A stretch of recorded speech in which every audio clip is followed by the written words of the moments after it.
Hey guys, how's it going? And welcome back to MLB 21, the show, Red Sox franchise mode. And I saw one person ask me, "Oh, what's my difficulty in the game mode?" Well, for pitching is always a legend because sometimes I find it pretty easy to play along with. Depends on what pitches you use. For example, for me, like again, like last episode, I have Chris Sale, and he's too good.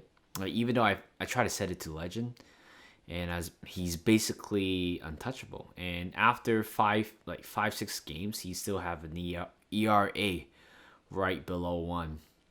And yeah, so I wouldn't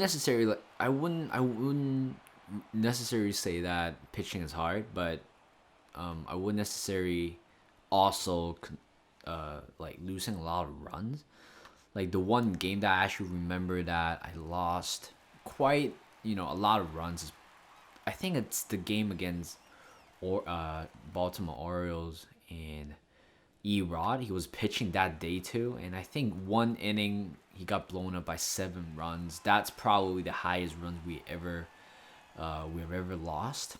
So I think in general, other than that, we've been like losing just like maybe 3 4 runs on average, and a lot of times when our pitchers is good, we would only get probably maybe a run or two.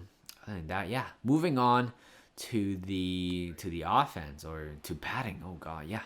For batting, I put that as all star. So there's a reason why all star for me. I use Flick. I've been playing MLB the Show for actually 10 years. I played MLB 11 the show. It was still Joe Mauer.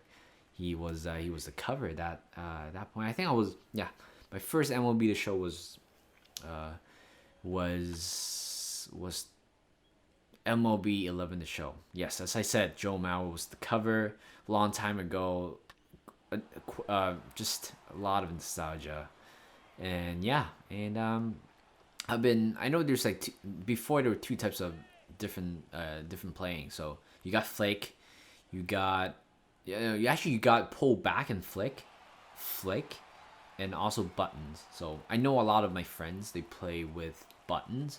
So X is like contact hit, square or circle was the power hitting. But of course, everybody will be trying to push for like power hitting and stuff like that. But of course, as the game evolutionalize, become a little bit more complicated here and there.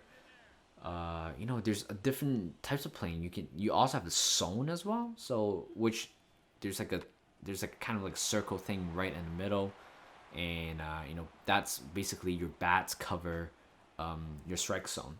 But I don't do that because I think it's pretty distracting having something in the strike zone. So I did not do that. Instead, I moved from like flick back and flick up, flick down and flick up to just flick in general, which makes it so easy for me.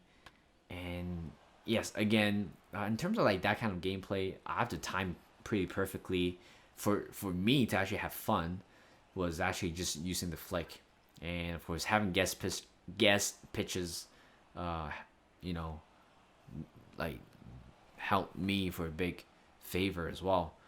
So yeah, that's basically my setting because I tried it. I tried Hall of Fame for 2 games, 3 games in a row, only scoring 1 or 2 runs because again it's the speed. Because if any pitchers who throws 95 plus, then any inside pitch you will have a hard time keeping up with. And of course, I wanted to hit more home runs in this game. Apparently, I'm not quite doing that because there are a lot of times where I'm either like I'm too early or too late, even though I guess the pitch right, and somehow it wouldn't, it just wouldn't get the timing right. So it's all about timing. It's all about being comfortable with the playing style, and I'm actually pretty comfortable with the setting that I have. And even though I might not be hitting a lot of home runs and stuff, I still have a lot of fun. That's for sure. So yeah, moving on, and I think other than that, like fielding, base running, it's all pretty much default. I know how the game evolutionalized. For example, the base running, especially for sac fly, because before you have to pick an individual runner to run from that base. And thank God they got rid of that. Instead, they automatically, if runners on first and third, uh, before how I'll play R1, everybody like head back to the base and go, which means the runner on first also running to second base, which also increase the risk, increase the stake of getting out, and it happens a lot of times. But this year or for the past few years, it's just like, oh, automatically your third base runner, it's going to run, and I believe that's how the game becomes a little bit more easier in general. So going back into this game, Erod has been pretty much dominating the whole game, scoring 5 runs already. We did, and Erod gave up a home run, a no doubter by Joey Gallo, I think. The mask is Evans. Well, I don't know what happened to my audio, but just sort of cut out. But it wouldn't matter. Erod has been dominating again, striking out the batter for the second out at the bottom of the 6th already, and we have Joey Gallo. Oh, whoa, he didn't hit a home run. Somebody else did, but he went down on strike again. Erod, not I don't get a lot of strikeout from him, but today's game, it's probably one of his best, even though giving up a home run.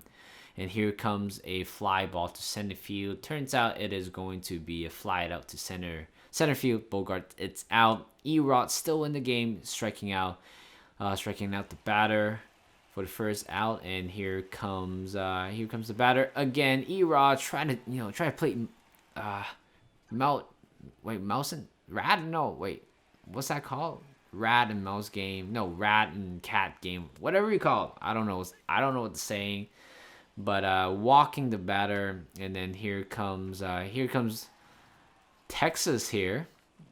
Pretty aggressive right now. Man on first and second, and turns out Erod, that will be the end for him, unfortunately, giving up 2 base runners at the bottom of the 8th, and we are only 4 runs. We're only 4 runs ahead of them, which is not a lot, but still we have to maintain the lead. So Darwinson Hernandez coming on, posting an ERA of 2.57. Here comes Brock Holt. Thank you for the service, Brock Holt, but we need his service again by grounding out a 4-6-3 double play to get that crucial 2 outs. And here's Nick Solak, and he hits that one, a line drive to right field. Turns out it is going to be a stand-up double.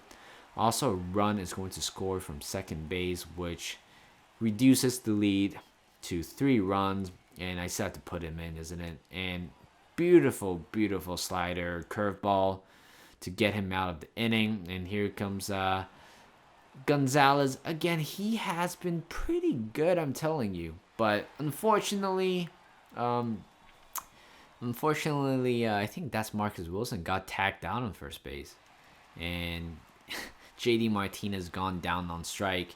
And what we have to do right here is to maintain the lead. So we put on Matt Barnes already. Previously, last game he got his own save, but we need him again, striking out the batter for the second out. And here comes Willie Calhoun, and he is going to hit that one to right field, no doubt, home run to increase, to reduce the lead a little bit. And it is going to be a pretty tough game, I think, because Matt Barnes pitched in the last game, and right now he's just having a lot of trouble with his command. But it wouldn't matter in the end, striking out the last batter, and we won this game 5-3. It was a little bit hectic in the end, but hey, we still got the win. Erod got his 4th or 5th win of the season. Yes, we need that kind of a pitching again, Erod. And yeah, 5-3 against the score. We have 9 hits, and Texas Rangers have 7 hits. And man of the match today, or play of the game today, will be Erod, no doubt. 7 innings, allowing 5 hits, striking out 7, allowing 2 runs, and a walk. And Matt Barnes get his 10th save of the season. So far we won 2 games in this series. So we are on to the next game, the 3rd game of the series, hoping to win the series. So that would be all. Thank you for watching, guys. Like this video, subscribe to my channel, and I'll see you guys in a bit.